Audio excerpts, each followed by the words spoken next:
베레시트 에클레시아입니다. 오늘 주일 예배는 영상으로 대신합니다. 오늘은 예수 십자가 형벌의 실체에 관해서 나눠보려고 합니다. 믿지 않는 사람들을 포함해서 대부분의 많은 사람들은 예수라는 존재가 인류를 대신해서 십자가를 지고 처참하게 형장에서 못 박혀 죽었다고 알고 있습니다. 과연 그럴까요?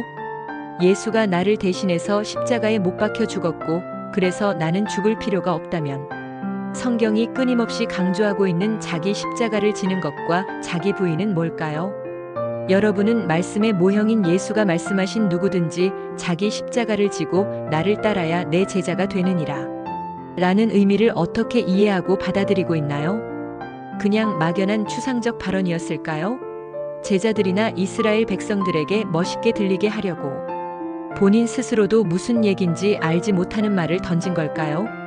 수없이 반복해서 말씀드리지만 성경 전서 66권 중에서 하나님의 말씀으로서의 진리, 복음은 창세기 1장 1절입니다.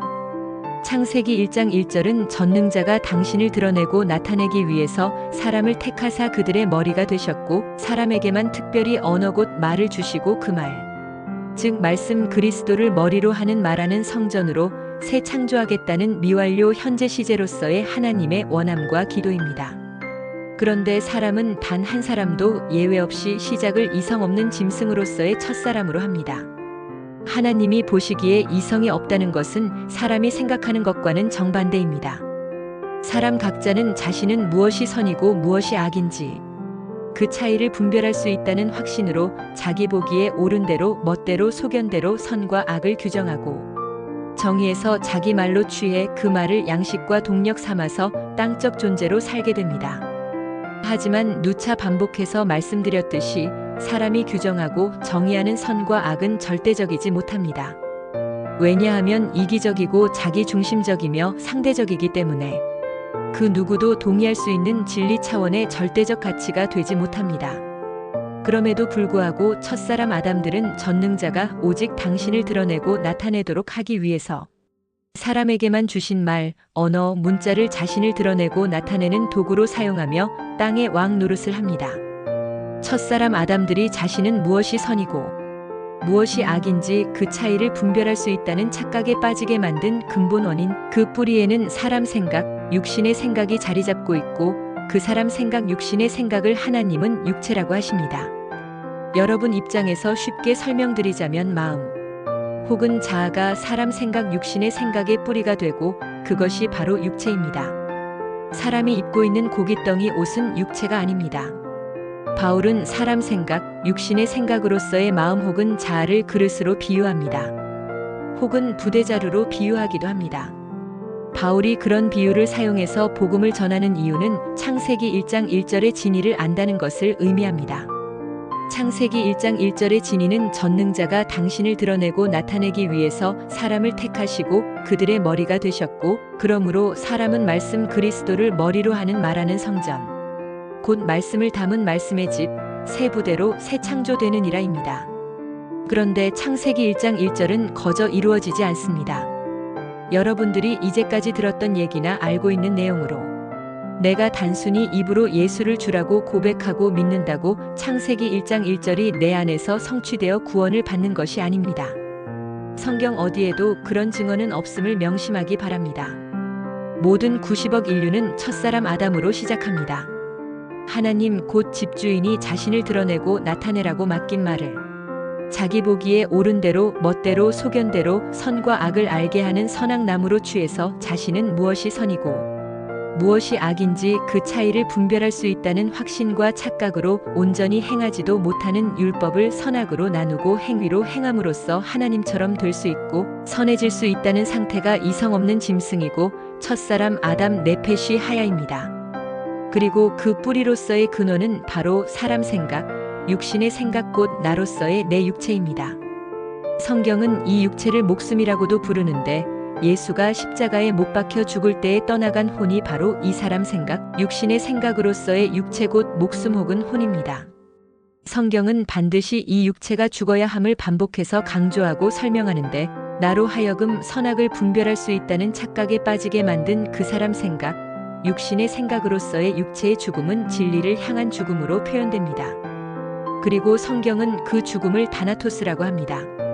창세기 4장에 등장하는 아담의 계보를 잇는 자들, 야곱과 그의 아들들, 요셉, 구약의 수많은 선지자들, 다윗, 솔로몬 등 하나님의 아들들은 모두 이 다나토스의 십자가 형벌을 통과해서 창세기 1장 1절의 기도대로 독생자 곧 말씀 그리스도로 새 창조되었습니다. 십자가 형벌은 고대부터 내려오는 가장 잔인한 처형 방식입니다. 성경이 잔인하게 예수를 십자가에 못 박아 죽인 이유는 그만큼 사람 생각, 육신의 생각으로서의 자아, 곧 육체로서의 선악나무가 쉽게 죽지 않음을 보여줍니다. 한편으로는 그렇기 때문에 전능자를 드러내고 나타내는 말씀 그리스도를 머리로 하는 말하는 성전으로 새 창조되기 위해서는 반드시 사람 생각, 육신의 생각으로서의 육체가 죽어야 함을 보여주는 이유이기도 합니다. 흔히 예배당에 가면 듣는 얘기가 예수의 십자가 사건입니다. 예수님이 나를 대신해서 십자가에 못 박혀 죽으셨고 사흘 만에 살아나셨고 하늘로 승천하셨다는 뻔한 얘기. 그 사건을 믿고 입으로 고백만 하면 구원이라는 뜬구름 잡는 얘기. 과연 그럴까요? 이제 십자가 사건의 실체가 뭔지 보이나요? 비유였습니다. 첫사람 아담으로 시작했지만 창세기 1장 1절의 원하심과 기도대로 전능자를 드러내고 나타내는 말씀. 그리스도를 머리로 하는 말하는 성전으로 새 창조되기 위해서는 선악나무와 혼으로서 한 몸이 되어 있는 내 사람 생각, 육신의 생각으로서의 자아, 마음, 곧 육체가 반드시 다나토스로 죽어야 함을 알고 깨닫게 하기 위한 메타포 비유였습니다. 그것이 자기 십자가를 짊어지고 자기 부인의 길을 걷는 제자, 곧 하나님의 아들들의 이 광야 교회에서의 삶입니다. 나를 대신해서 죽은 예수는 없었습니다. 내 죄를 대신해서 십자가에 못 박혀 죽은 예수를 믿기만 하면 구원받는 것은 없습니다. 모두 나에 관한 얘기입니다. 내 안에서 실체적으로 일어나야 하는 다나토스 죽음의 과정을 설명하기 위한 비유였습니다. 그런데 이를 알지 못하고 내 밖에 십자가를 걸어놓고 그 십자가에 못 박혀 있는 예수를 바라보며 믿습니다. 구원받았습니다. 아멘 할렐루야 타령하고 있으면 구원은커녕 영원히 마귀의 자식으로 살게 됩니다. 깨달음이 있기를 진심으로 바랍니다.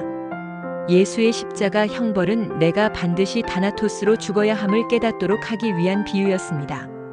하나님의 말씀으로서의 생명나무를 양식으로 취하지 않고 선악을 알게 하는 선악나무로 먹고 무엇이 선이고 무엇이 악인지 그 차이를 분별할 수 있다는 착각과 오만으로 자기 보기에 옳은 대로 멋대로 소견대로 규정하고 정의한 선악의 칼을 마구 휘두르며 율법의 왕 노릇하고 있는 예수로서의 내가 반드시 다나토스로 죽어야 그리스도로 밝히 드러나서 비로소 전능자를 드러내고 나타내는 성전으로 새 창조가 될 수 있음을 보여주는 비유였습니다. 이를 깨닫지 못하고 나를 대신해서 십자가에 못 박혀 죽은 예수를 바라보면 여전히 율법의 왕 노릇을 하게 되고 구원은 없음을 알기 바랍니다. 누구든지 십자가에 못 박혀 죽은 예수를 믿으면 저주가 임합니다. 그 예수가 누구를 의미하고 예수의 십자가 죽음, 곧 다나토스가 무엇을 의미하는지 알지 못하면 저주가 임함을 명심하기 바랍니다. 나를 대신해서 예수가 죽었으니 나는 더 이상 죽을 필요가 없고 그 사실을 믿기만 하면 구원이라는 마귀의 속삭임에 더 이상 속지 마시고 나오시기 바랍니다. 오늘도 시청해 주셔서 고맙습니다. 구독과 좋아요는 큰 힘이 됩니다. 아울러 자발적 연보 후원은 영상 제작과 복음 전파에 큰 도움이 됩니다.